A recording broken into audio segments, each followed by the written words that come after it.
hombre y mujer todos juntos, porque esta vez no se trata de cambiar un presidente, será el pueblo quien construya un Chile bien diferente, porque esta vez no se trata de cambiar un presidente, será el pueblo quien construya un Chile bien diferente.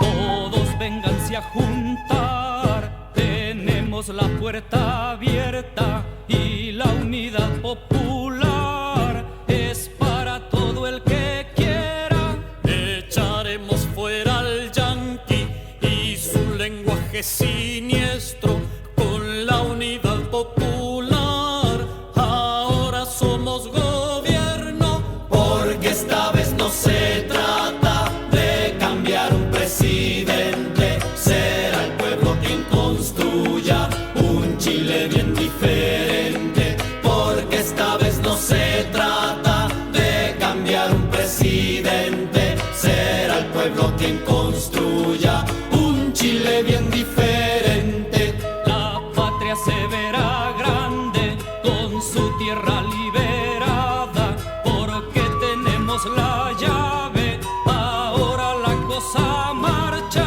Ya nadie puede quitarnos el derecho de ser libres, y como seres humanos podremos vivir en Chile, porque esta vez no se trata de cambiar un presidente, será el pueblo quien construya un Chile bien diferente, porque esta vez no se